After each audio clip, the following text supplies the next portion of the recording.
Hi, the SI meteorologist Paul Dorian here on Monday, February 20th. Every once in a while here at the SIweather.com we like to take a look at the big picture. No better place to start than taking a look at the sun.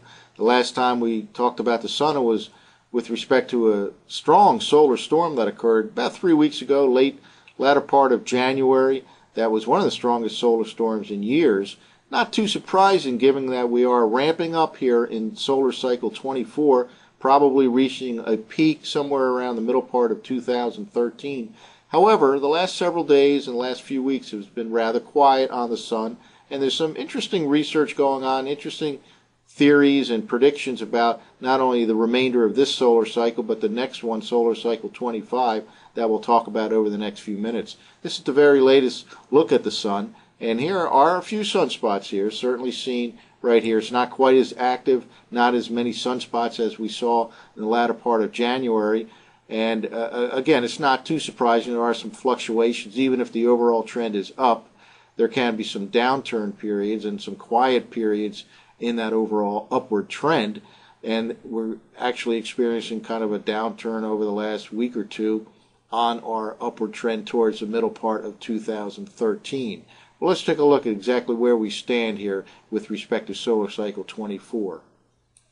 Well, this is the very latest look at where we stand right now with solar cycle 24, and it's a comparison with the prior solar cycle 23.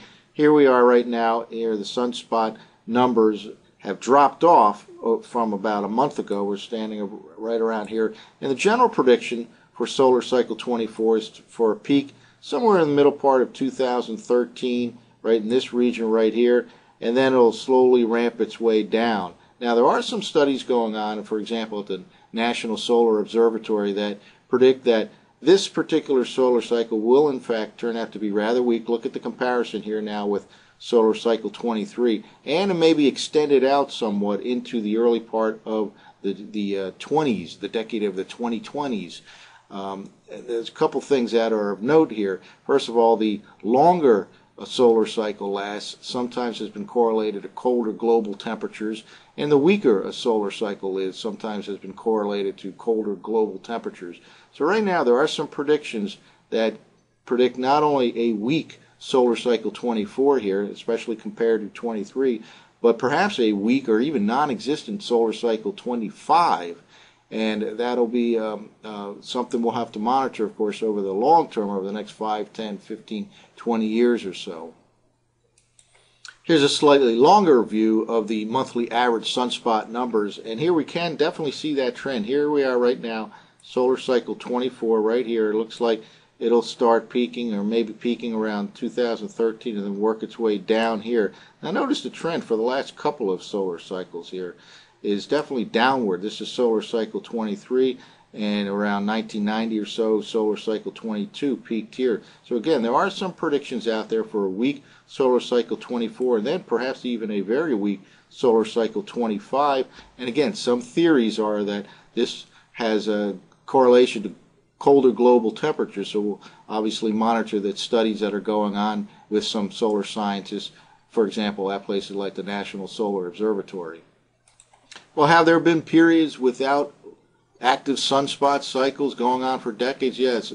If you go back a few hundred years, way back in the Maunder minimum period, there was about 50 to 75 year period from the middle part of the 1600s to the early part of the 1700s where there were very weak solar cycles, very few sunspots seen for that long of a period. And of course, it was a very cold time period here on Earth as well during the latter part of the 1600s into the early part of the 1700s.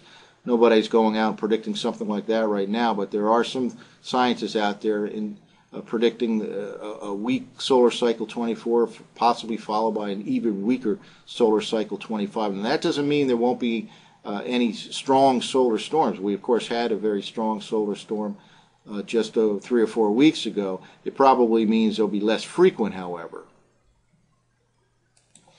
Now finally, let's talk a little bit about, here back on Earth, the Pacific Decadal Oscillation. One of the interesting things that are going on right now with these possible weaker solar cycles coming over the next decade or so is the fact that it kind of looks like it's coinciding with the timing of the cold phase of the Pacific Ocean, otherwise known as the Pacific Decadal Oscillation, which seemingly went into a cold phase about 3 years ago, a negative Pacific Decadal Oscillation. So, and here's a particular graphical portrayal of that PDO that now is in the negative state. Anything below this line is negative, and so the combination of a cold Pacific Ocean with weaker solar cycles and longer solar cycles, some solar scientists out there are throwing out the possibility that these combined can lead to some global cooling over the next 5, 10, 15, 20 years or so.